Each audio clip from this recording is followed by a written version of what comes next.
الحمدللہ رب العالمین والصلاة والسلام علی سید الانبیاء والمرسلین اما بعد فاعوذ باللہ من الشیطان الرجیم بسم اللہ الرحمن الرحیم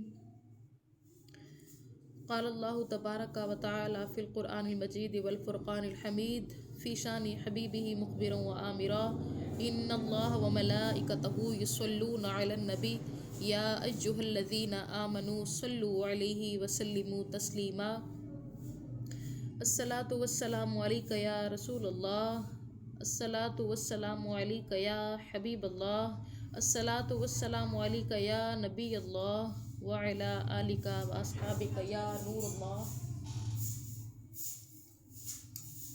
آئیے پیاری بہنیں، آج سے ہماری کلاسز کا آغاز ہو رہا ہے۔ اللہ کے کرم سے آج ہم پڑھیں گے سبق نمبر 1۔ تو سب سے پہلے میں آپ کو یہ بتانا چاہوں گی کہ قرآن پاک تو ہر کوئی پڑھ لیتا ہے، لیکن قرآن پاک کے تلفظ، قرآن پاک کے الفاظ کی ادائیگی اور قرآن پاک کی روانگی کا کوئی 100% میں سے 70% لوگوں کو علم ہوتا ہے کہ قرآن پاک کے تلفظ کیسے ادا کرتے ہیں، قرآن پاک کی ادائیگی کیا ہوتی ہے، قرآن پاک کی روانگی کیا ہوتی ہے۔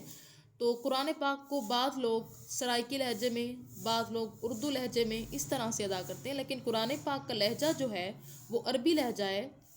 اور اللہ تبارک و تعالیٰ نے بھی ہم پہ جو قرآن پاک ہمارے لیے نازل فرمایا، اپنے حبیب صلی اللہ علیہ وآلہ وسلم پر قرآن پاک نازل فرمایا تو وہ عربی لہجے میں فرمایا۔ تو ہم پر یہ واجب ہے کہ ہم قرآن پاک کو پوری تجوید اور قرت کے ساتھ ادا کریں عربی لہجہ میں۔ تو بعض لوگ پڑھتے ہیں حضور اور بعض لوگ پڑھتے ہیں حضور۔ تو بعض حضرات یہ فتویٰ لگاتے ہیں کہ اگر قرآن پاک کے لفظ دعاد پڑھنا ہے تو حضور پڑھیں، حضور پڑھیں، اور اگر قرآن پاک کے دعاد کو دعاد ہی پڑھنا ہے تو پھر حضور کہیں۔ تو اس کا جواب یہ ہے کہ حضور جو ہے وہ اس کا لہجہ جو ہے وہ اردو لہجہ ہے، لیکن عربی لہجہ کیا ہے، دعاد کا دعاد ہی ہے، تو ہم دعاد پڑھتے ہیں۔ اور بہت سے حضرات جو ہوتے ہیں مختلف رویوں سے پڑھتے ہیں، مختلف لہجے سے پڑھتے ہیں۔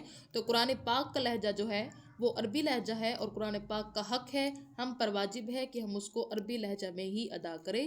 تو آئیے پیاری بہنیں، آج ہم پڑھ رہے ہیں سبق نمبر 1 حروف مفردات کے بارے میں۔ تو سب سے پہلے ہم یہ جانیں گے کہ حروف مفردات کہتے کس کو ہیں۔ تو حروف مفردات کہتے ہیں ایک اکیلے لفظ کو۔ جب ایک لفظ اکیلا ہوگا تو ہم اس کو حروف مفردات میں شمار کریں گے، یعنی وہ مفرد ہوگا، ایک ہوگا۔ اور جب وہ مفردات مل جائیں گے، یعنی 2 یا 2 سے زیادہ حروف مل جائیں گے تو اس کو حروف مرکبات کہا جائے گا۔ اور حروف مفردات یعنی حروف تہجی جو ہے وہ ٹوٹل کل 29 حروف ہیں، 29 حروف ہیں۔ اور حروف مفردات کو تجوید اور قرت کے مطابق عربی لہجہ میں ادا کریں گے۔